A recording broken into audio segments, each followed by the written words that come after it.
يمغا أيوة بكا ويندي ذلك كيتي لهم خيون كيصابون ياغون تاغون كل مغسقان لا نارين تاغون نجن دبغني يانغان قتي وإدغني لا خرج أو يمكن قرني كذا كذا كذا هذه إمام مالك مغا أيوة أو كيو إبابون كما للتخيير na malki mazhabin ni kitana Allah ya ram mogoni be ko ni mogoni nagatani anta gemme kille magasaqanan akide nambu kun nagatidi wasugandi mu almami nya da gani kiti kidanu nga in nagati be gan siriti kille magasaqana ge ngakin suqani agul le ken ngoni agama islami kari adu himbi go kala meda yani akem pore ma ken kome ولا ايوه يعني اگر هم بكري كم كارغم ما يا همغا كم بالله اگر هم بكري كم ما يا همغا ادو كم كلا ميدا يقول لك ان عندي كم اكلا بانا اما اگر هم بسرين كري كم يا همغا كبرين حرسا وكم بل حبندي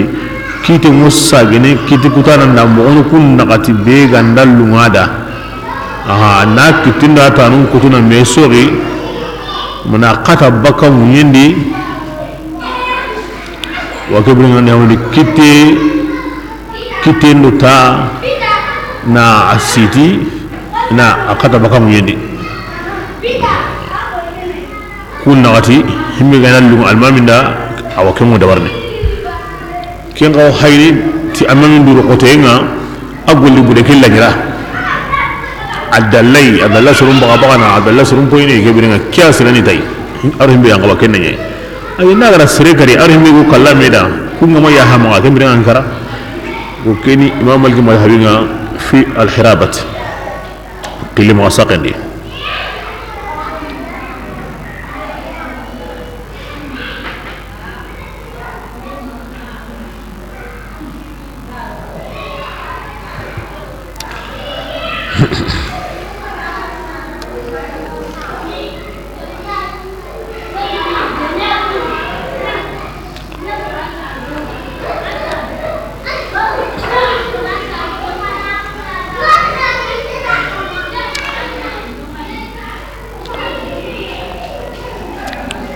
ابن عباس الدين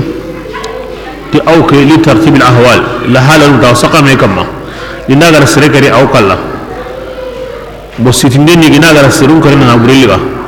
كتن دي على نابوري مباني ياوتو أما سريكري أما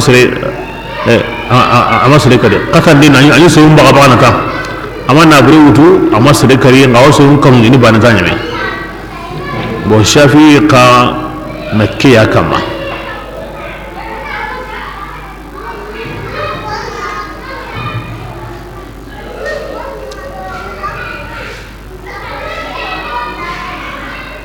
awan qasitinde nyana kambre mo shafira diga mu hilli ko nigende yalli akra halana wora hurin sitiwa adeben no kube besugo dangindo nunga ma kata blago kallani wora sitino nandi orni ke kare himbe gara ke golli burin aya hake mayna sitiniya na sitinde ke kare diga musiko kende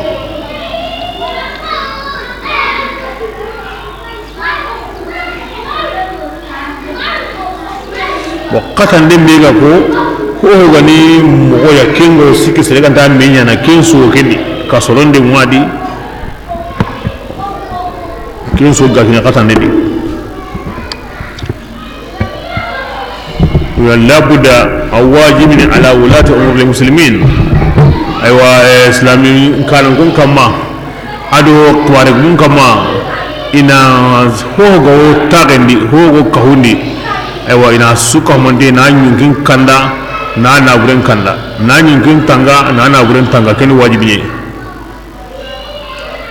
wa hadamare ngono ango ille bolli kana ango taksim ligana awa ho gani ar-rusumat al-jawrakiyya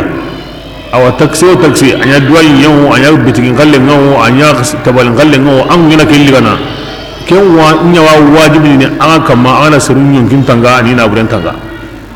salama gondi adu arman ma gondi ar hora gondi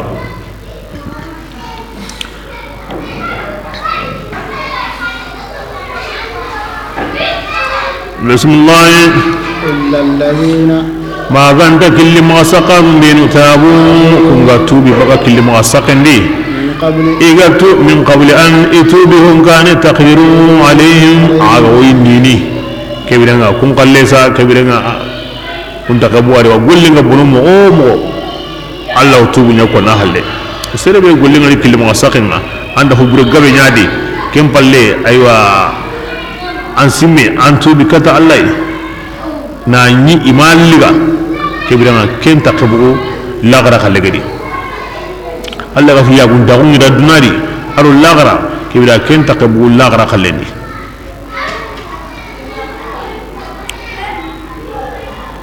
man sabuda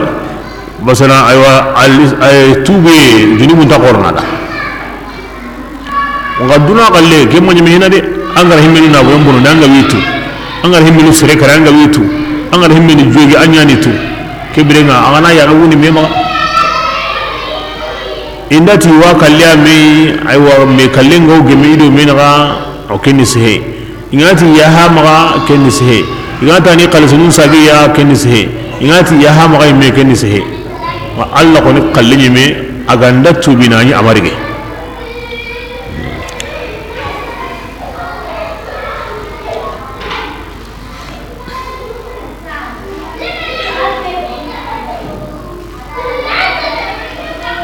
بسم الله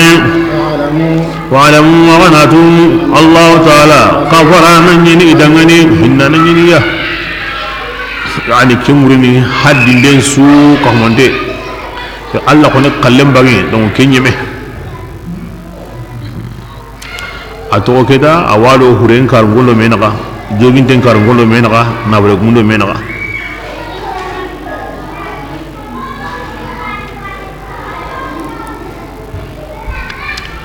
بسم الله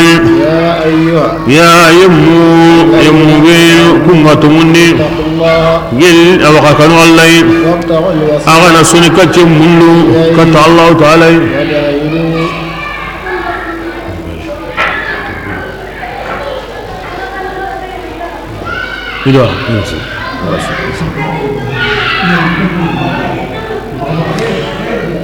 أكنوا الله أغنى سنك منه كتا الله سبحانه وتعالى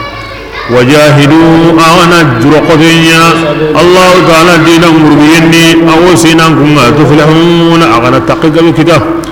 الوسيلة يعني كل ما يقربكم إلى الله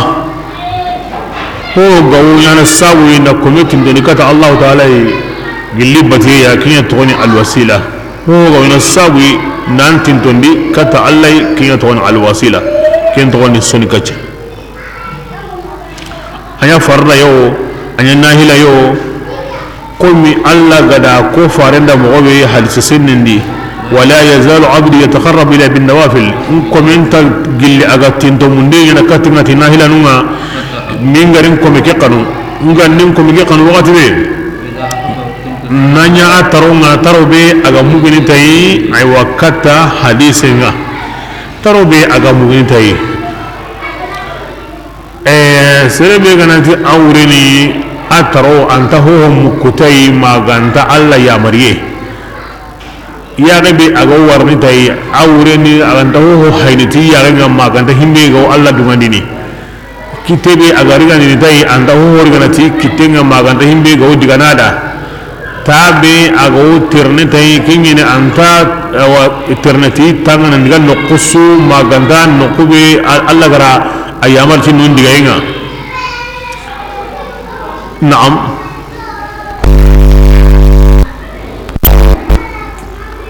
كومي غنيانا الله غنيانا كومي تارا يا غيرا تروا كتي قم ما غنتا كومي بيغو كوندو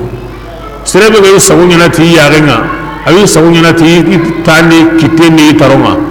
الله غنيانا كين تانا كنا يا غنا خمو اول نيغلا تحصيل الحاصل كي جسين دي من نقصو أكنتا قطنا nandi andal lungada ina nokube wari ataunde awkengali andal lungada inki nokube tandunga bane awkeneno andal lungada ina himbe mugu awamu andal lungada ina himbe riga na togo nokulati nga awari gana kinta ken qatana hada hasilun lahu kome bega tindo kata allai sikantari kenda allah kutanati yagena antanya na ti taronga antanya na ti kitenga antanya na ti tanga kiure ni tahsil hasil nga karama bega nyada agar allah wa khidima karama bega nyada yani aywa hagar himbeko kini hotuguna ne akramandi amma tilika fa tahsil hasil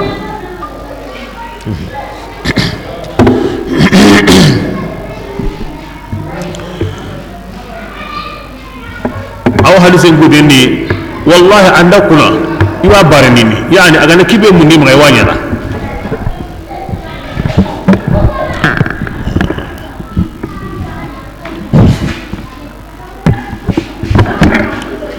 Allah subhanahu wa ta'ala awre aw Allah wilan ku payana daga ni arawi toqonnoku nan diga noko arawi toqonnoku nan noko sehemu arawi toqonnoku nan noko wari arawi toqonnoku na horiga na toqonnoku donc Allah rawa asim Allah ana daroti kinga donc malwa nya serenda ibtighaa'u liwasilat kende agatu qakkanu Allah lakin be ko sisa awa akane kibiranga ke wattaqullaha Allah kan ne yire kene tarkul mukhalafat na sugi yantono agatina sunika mun dini man yana yamarhinun dabari hakada wa attaqwa ka rawna yimi ganna yamarhinun dabari kubiriga wajiban kama na qatahinun tono min wana haramin kama sunika mun yemu nyana mutlaqan hosu kembe de kacce ya kacce be ga kacce lawarante ya kembe de kacce sitindeya ayuni maniya sunu kacce yugoni maniya na anbuni mun kanu kenna yuwe na woli nun kanu kenna yuwe na salaganun bugundi kenna yuwe na alla kananun jura kenna yuwe na duwawun gabondi kenna yuwe kati sonne ni sunu kacce yuwe na alla hin kunnin gabondi kenni sunu kacce yuwe ado كل ما يقربكم إلى الله زلفا هو ونصاب إنكم يتنتون كتا الله يا مرهي توقي يا مرهي ني حتى هي توقي حتى نقول لي صندومين نقول لي أن جامد نين نقول لي أهو سري كيسوت غيني تسوني كاتي أوري هو غونينا سابوي أنت تقول الله فألزموه كرك اللازمي هو غوينا سابو إن الله تند الله يفتركوه قركن تقولون كبيرنا سرقان دكتو سمون داق بانغان تنيني أدو كسارة كل يني نسلامي نيا كاهريا تنا سابونيا و الله ولنون جورانا إنا هنك برونكو تي الله ولنون جوراي كني الله تنبتو يني كلا الله ولنون جوراي كني الله تنبتو قانوية بيغا كو الله دي كين يغاني تحابوا في الله قرام يقنوا الله جاتين دي سوني كاتين يغاني و الله ولنون نجوران دين كين يغاي الله فارندا من يكون هذه ألا لا لمن لا محبة له أتونا أم تقولني لمن قاعد تمن تنتا سردانني سربي الله نميقن الله سابودا كين كانتا سربي دي هكذا لمن قاعد تمن تنتا سردانني نميقن الله سابورا كين كانتا سربي دي كبرنا لمن قاعد تمن تاو لمن قاعد تمي أسهرين يغني نميجورا الله جاتين سابودا donc jura lu mu hasanu meya ti jura lu honu paso yenga meya angla islam su jura naam to ngini nga allah ibn islam paso meya akramakum inna allah atqakum himbe kan allah idina danga kinnan pasanga kebirenga ken jura nden baraje nan qoronta dinan ta anken kallenga serebe ga dang islam ma ngona ya mu'mina njurande ken hanna ko islam kallenga digere sikandi ngono kimbe ga nak yekenga maqamatul ihsan alla wallu ken dairan no gondi ke bidanga kun ko hana kallen nan ko danda kutun kallenga alla faranti kundi allati man ada li waliyan faqad adantuhu bil harb serebe ga wali goni ken kamanda tuni tinga jagenga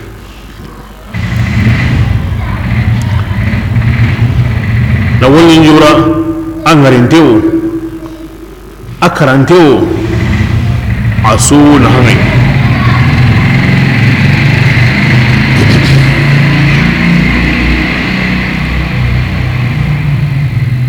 angana dia akarantenga anan wajuna anan simmandina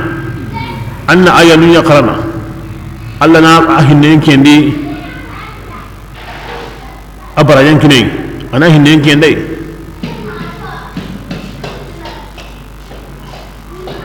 serentana akarante ubiya ngarinde tangara batu allai la wakalla alla wa munda dinan tinga kibra alla ko himbe kanu dinan tan kana wa kanu alla ko muslengo no ko be hinan alla dingra seren go yayi dingra no hasano me ti inno ro hon paso mon tango me sikantari como sirengo ans awa e como siren kara am pasu patran siren kara batana siren kara am pasu kutana buren kara ewa alla como siren tawra a alla hin kunira am pasu alla como buren tawranga aganta ho konno maganta alla kose wa kada be dingira mu hasono ti dingira no hulu ngam pasu me mo be donc sikantadi alla wolingo no kobe kenam pasun no kobe alla wolinga ndano ya serenta kenna karni maganda serebe sunno minga bono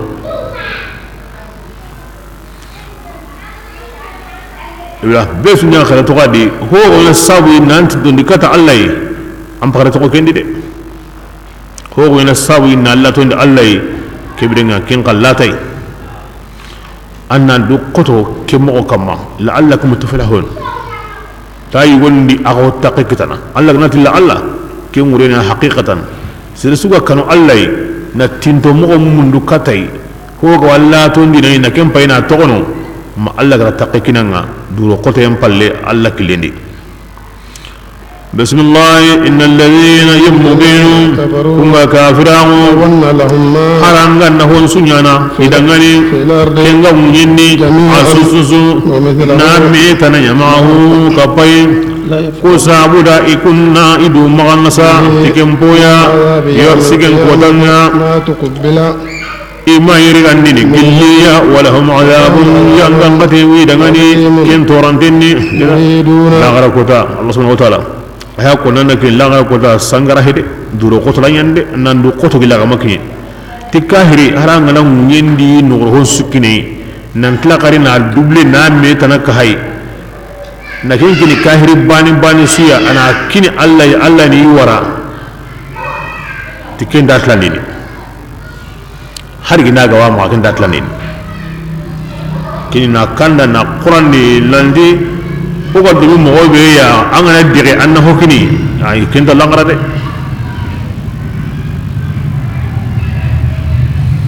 bismillah yuriduna adikafrin ala murun imbugu aywa billi yimbenga adikafrin manya bakamiya awa yimbendine ولهم عذاب ينغانغتي ويدغاني كينغاني دوما هويا كذا ومنام بو كنت بقى والسارق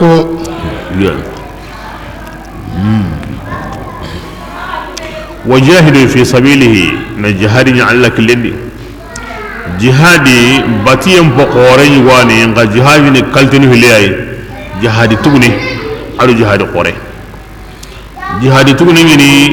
سلامنا إمغون سروني نمبوتي بغمو بي شريان غرام مندانا كاهري نونغا جانген دانغاني نا نياكا قوم الله غتي أنيا مغوبي فارنغا تانيا مغوبي تكيني هو تغنينا تو خمغاني هو قورينا كيني سري annam bugu allumundi ado alla kallenga tabana nam bugu shaytan bade na farunya mariyendi hatayen pay na kenda bari kinya togoni jihad khore man sauda hilla kapanu kallen hotugunga o yagala kembe gan hokorenga naam basanya kan tay sirin kahiri bire nyugonga islami nya gawoy bire nyugonga anya kan tay kin bani ahillandi kahirin nganda islamin kare islamin to ni shahidin pure aywa islamin nganda kahirin kare ke bire nga anna gamunde awa ken kan wulalin ta ko kari anda sen kita anda kaniman kita yani abbangi ho wonda ko yandanga ngama nyonkin kallen ka kenan ko to de kenu ko tiken ho gore nga serendi nyonkumo me bada amma kahiri bire nga anya gawoy bire anya kan tay kini ke jalle mai angulla hena honne nga nyonkin ga jange daiman seren nyonkin ngandi daiman awan futunu kati lumunga wakati ana futunu kata shaytan sagonyi himbe wona sabu ina an yankandi munyini nallo jahanna wade nyonkin golle ni nga wakati su anta bakada ambate bo kibere ga jalle ma be ganta bakanya ga mure amali denga wanga anyina kempai bo ahilandi ona karanton pai anyu ginga nan kari aywa angorro yimbendi de kengure mani andan sagonya na Allah ko sensu da bare ke wata anyu ginga nan kari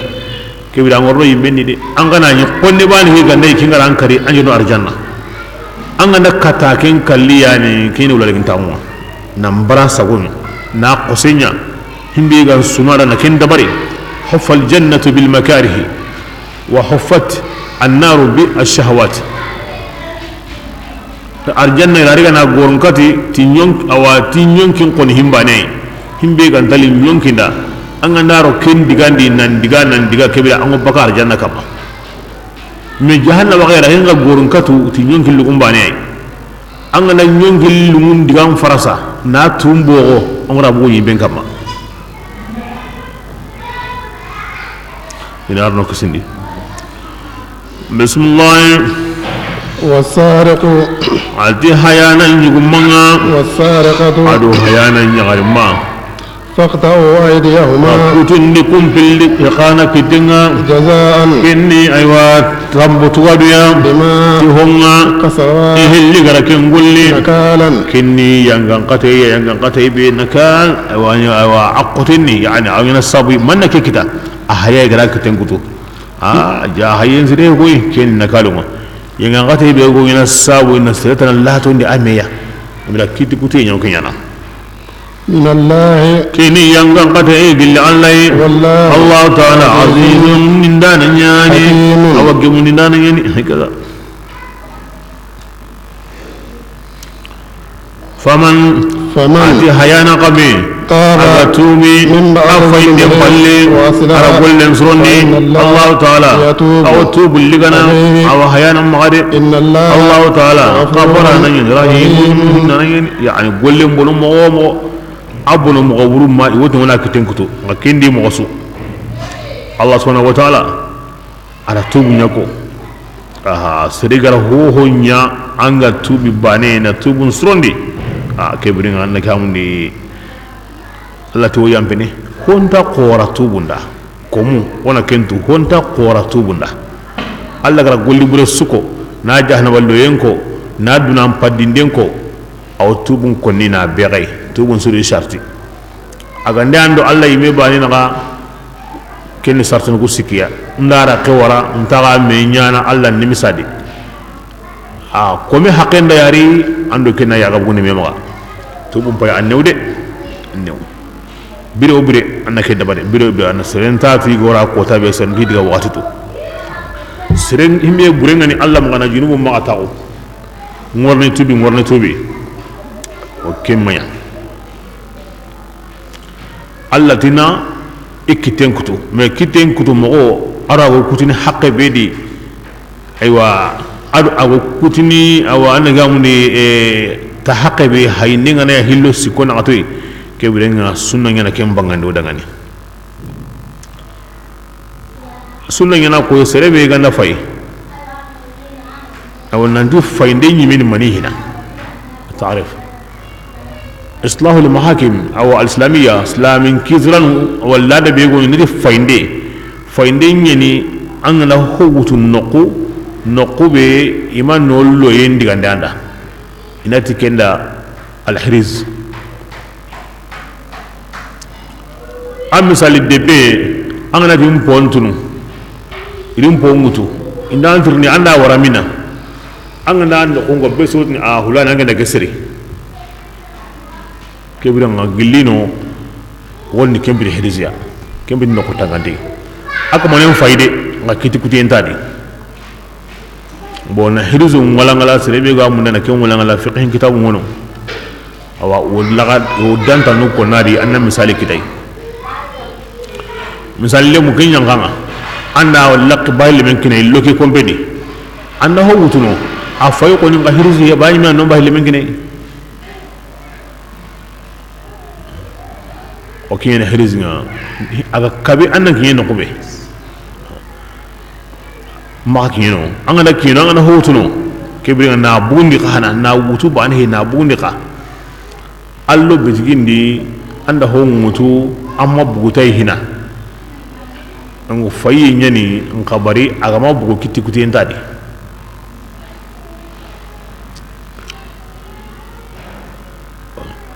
hiriz la danun qahna wa hirizinga har gindai ago kampalinga ma o gunnidi sura ko ngonyo ko mun si disijini me ke nonando ke rake o ken hirizinye har gina go gunni da go kambalenga diga na ken da bar bana ngin diga bana kutuba kai no ngam fay si hare in sitinde kamal lakenga ngo angana wasa tuba santa galle ara kan sonde hirizinye ne wa mesiren no tembu benunga wari yoku benunga wadi mesiren yokunga ni hiriz nyene men dim misel la kanta teqiya u gardien tay ken sa wara ri wutu la e woni wo misiren no gonde misiren no gonyo kunya gan hiriz nyene har hure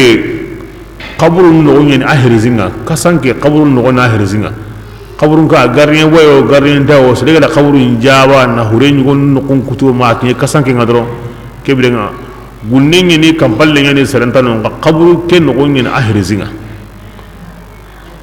donc sere ganda hogutu itangaranga himbe gawo awa donc kengeni toñanti faye aroka angara bugundi anda wutu awan kitindi anda mabugo donc kutiye kenta kende wa kutiye ngunyana ga bugo halle hayana maga tangaranga anani awo dinari bane tagandi nakatandi mbaka wal mangana qima aw gemme kinga misal le men qalibane ngana tagandi nakatoy a gurengo gemi hakabeya ginde hoki gurengo kembaka kebrenga ara bugundi no kutangantedi kebrenga kinya toni ti haye be kutundenga wadi kebrenga anda sabata kama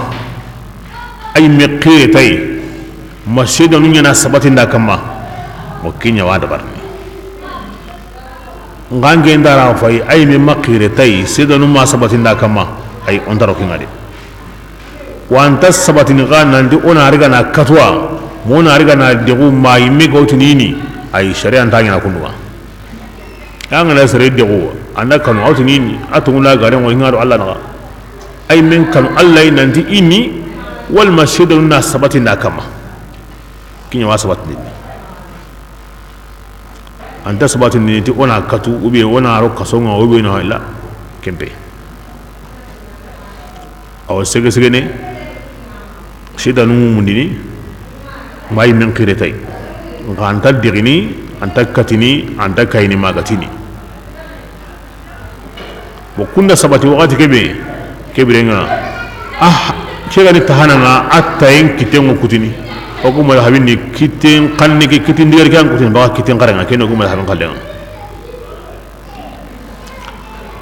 anda kemme tanaya gari anno gen qahana tango kutini alkaman qotenga anda sagana kemmenya anno gen kitengo kutini kitin kanenga gari anda sagana kemmenya attayen tango kutini alkaman qotenga gari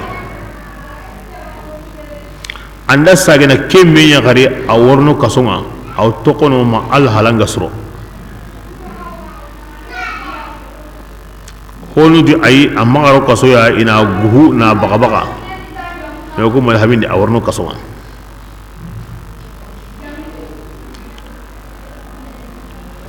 nga ogar hayu be koni ariga maga na to ara mabugu ma anta nisabu ke baka hak kutengu en hak beranda kem baka bon kebira hayu nyeni nga kutin tadi aw wajibina kama an nabure ke sagandi anda kuti himbedi aga nani nabure ke wono wal ma kute wono aw kinni nga gani kutini wakati be gena nabure ke ntama ma kute ntama atuwarun ta kama nga kuti yenga ta himbedi koni nabure nga ma o antama o awatu bana me kuti yenga o himbedi kuti yenga nanya na to awono ma kute be wono aw kinkinni akute be gantano ma su gantano ken tuwarun ta kama mukeni o kumbal habina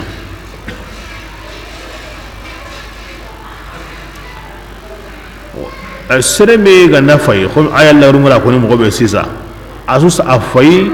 awa abu an-nisab yani arabu hirzindi ngama sabati aka masre mawari himmi gani wajibi nga kamade ani du suturi kenyam paso ay mendiga kitira nga tinge fay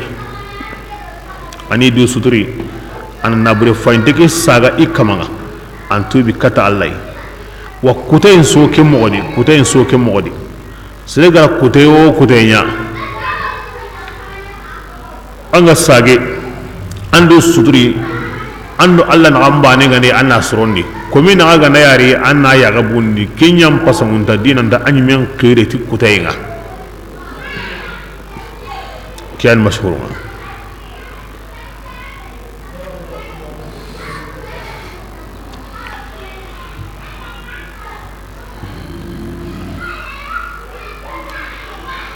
Allah subhanahu wa ta'ala a kitabi qur'ana akiyan de kempanga diga men wala ngalayni aro arabun kanen kun muslimin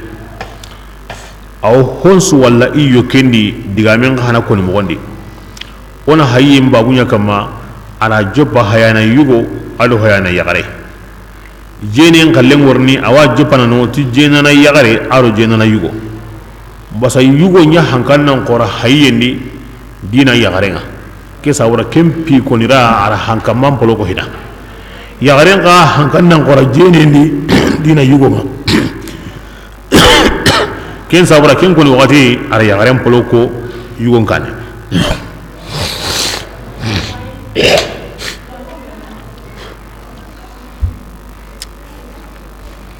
wana ko mona halle kontar ni di qur'ana donga awdiga mun ko ni mo godi kempiti ho haram pare anga de himbe konni hanka mambolan konni ara kenyi ma bilikin ko tanga maki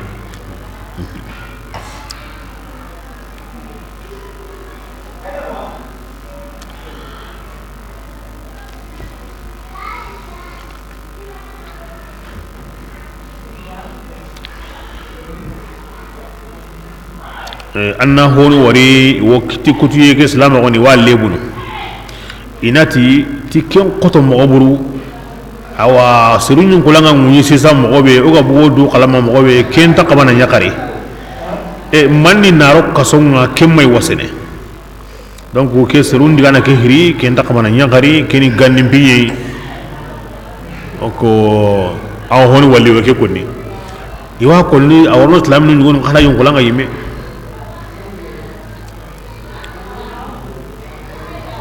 kebirenga ke digame be hay ke hakarla aywa abate nyuwani anda gamundi anya sabu ya na golibure nyime gabondi bazanga ne ke digame hay wodni kebera antas sembe ne kata digan ko mo sreyme ke digame me ko mo nyime me srehi man to salimi abadan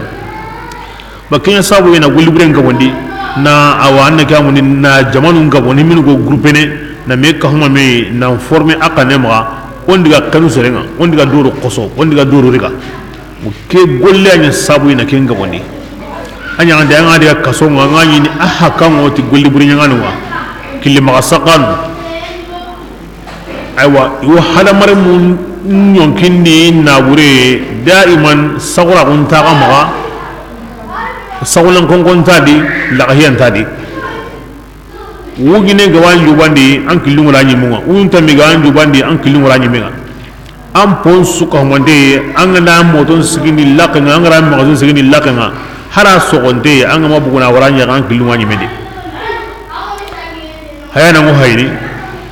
ay messa on dengo harba ne da halle mata ndanya ken kasobe indaro no ina yige ina mini yiramen na kiniya ina yanki ho galli da ken su wono dinan ta silanga maganda inda bakkan itangara silamba ken bal himbe go kasondi idangani ken kasori idangani ken menta imaga iwi kompunyi medi wa ken suka jamani luwanya na ken sunya wajibi ya ida wa inabu kari iworni diga himbe nyanken nan qora igani garo himbe sabura wa inde bakaka awagi ni garo himbe ira ken mogon tuno na ken famuno ken nan ngaba ken nan koto dinan da igani ga kata himbe ke sikantar no seredi go kibaru muku an go kibaru trinkana ke sikantar no hinko manedi na dikko tasu huang kapa golli bure nga wenga ko tasu huang kapa golli bure nganu kata mo sirenga golli bure nga basa hada mare mem pakren de penyani sahre be go honga ago hon jarana nan han suradi hada mare men takentu kebe kin sabuni ay wan habe ga wono agaro ku waturi me wate bururi me nin jarana kebrenga hada mare men pakren tatu kin sabuni islam on sharia ni alla sharia yang kantenyi alla digan kanenye ni kibra kenyaro ku wati buriri menu na usagara kutu gilli itella silinga na nyimem bugundi na kongo na saundi selanga gilli tabane doron anyime kitebane ganda kuti nante akona de kitengo kuti hayenga na sabati kitebane ganda kuti ako tammani mesine nyana sadan da hayna gare ken kulleni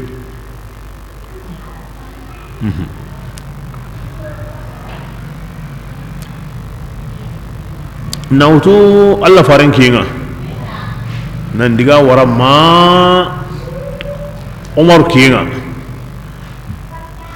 kite kutunte bi ngana jatare sornati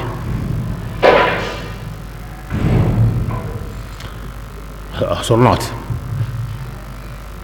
an ngandi Allah faran kinga kalina jama gabo Umaru khallen hakala me Umaru khallen ko ni sikanta ne be so adu kenda nyoko ni orotini awa aslama ko non ko su sorati ba adam man dro am mugina himbe ga ko ke munyana anyime aga ne ya tabane bane sahara qorin hakinga ken killi kutanan jama ken jadon jama ken payanan jama biradundo iramendo iyanke jindo ijarande ji jamane na ken gorem gundi akemba ne kitinan kuti anyime kumbe go sakalo kune ganta ho nyana ibrena yigena yankina ijarena ya menyan kinniya i haqqan su sindengi da dinan ta hari an gembe go sella ngango lembon to kanai inda lembon to kanai ganta su ganta ho to kana i haqqan su kinniya an gembe lembon be to kana kayon yani brandi hayana akdinan kuti himenu hayana hayanu nganda kuna ra ke wara besum golli on kiyan han koreni wa on karuna to ono ma ona to honda kane honda halle on sagona nya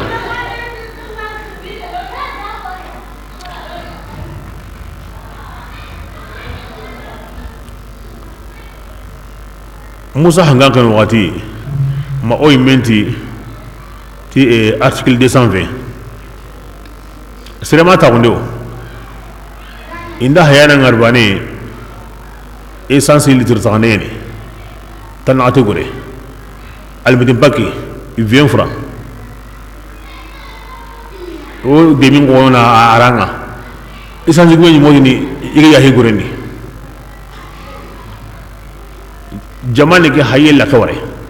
haram gurenga na yiri anyi kanana utu honna maganya andanya bayar ka walle sisa kunnan yugo ba ko lengi so ko ya an gurenga na yiri Allah ndawutu ba kun wala hayala ngarbane wayon kulan karna sisa kun wayon kulan karna on tak mana dikin sirene de wa mun na ko ya anda ko ina di kewnya na sabu ina holla khawara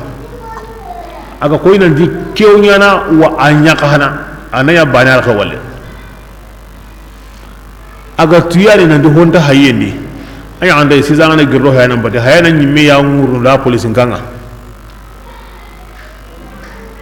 am payana be ramar hangutan kanne ma aran jogi yimme awurra police nganga awono anke na bile nyugo na jamani ngokini moy hurin ta gondo awa en tingulle nyana di arandal gamni me anke mpa riandine tanyi mena birani anke nyana ta ira katin anda nyama ngora kile man jumane ndambe ngonen campagne ni me na toy kumma anke le bonna nyana birandi anyana jara anyana minde kimi monen campagne ira kenyi me igana nyama tangi nyimele di aiga ni ya karan be hayana gadi ogo himi ngana bara Allah kallen goni ango tunani me na pura ngata jarine wallu Allah kallen la kan kinga na ya bane sirbane kitinga na kuti o tampille seni na hayo ndamu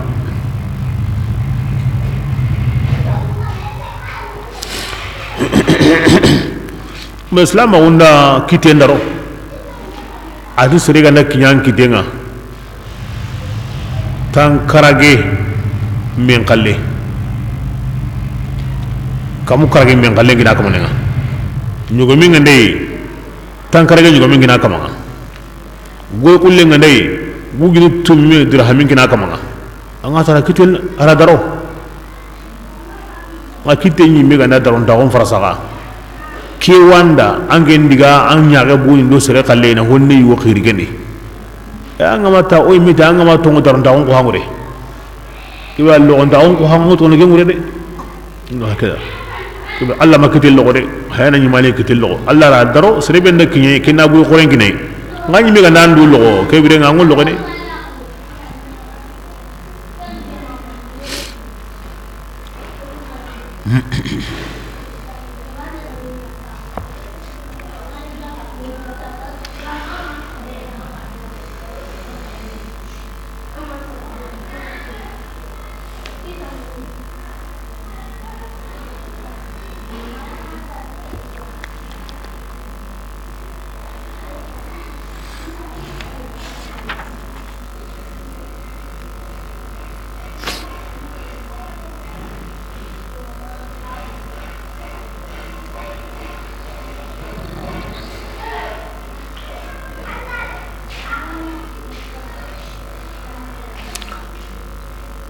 kiten kutini kitranye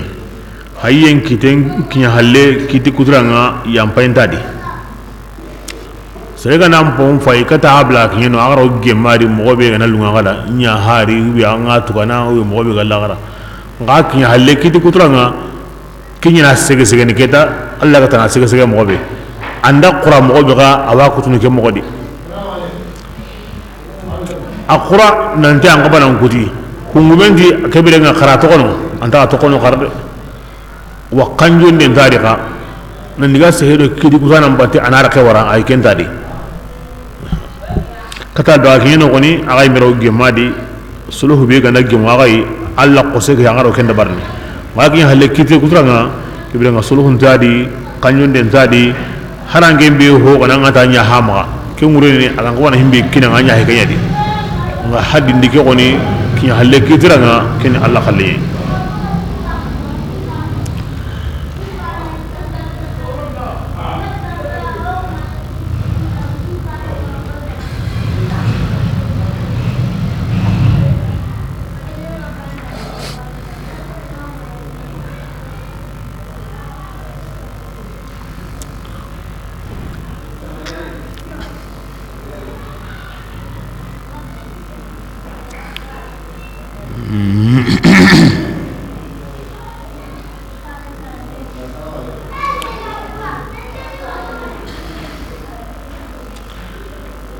نعم.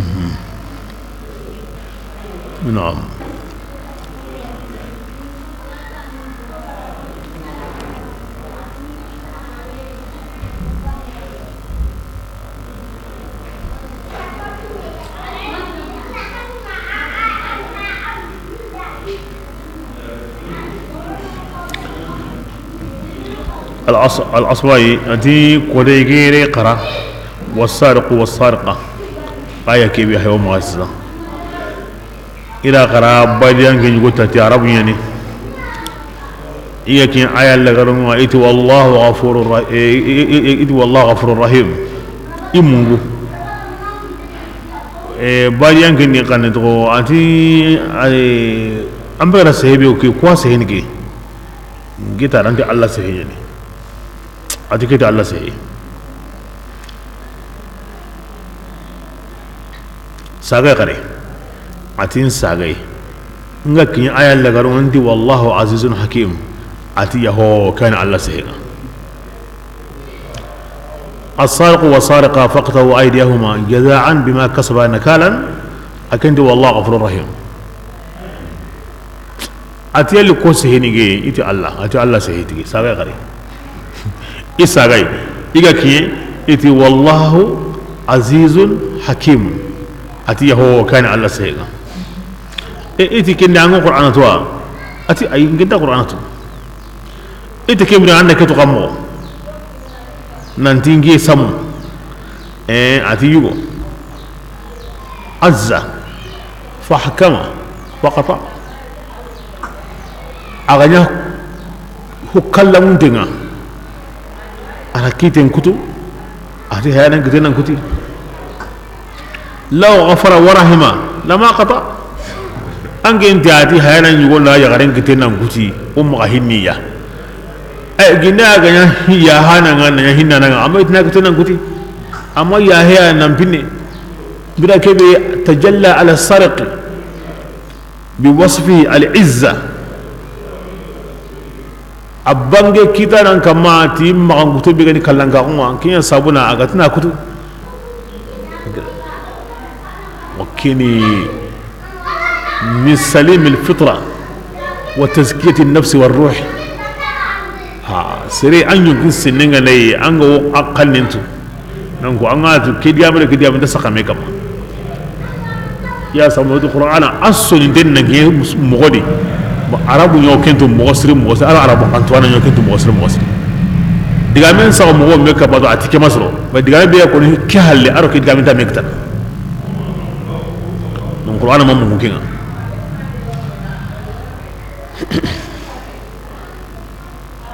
bismillah alam ta'lam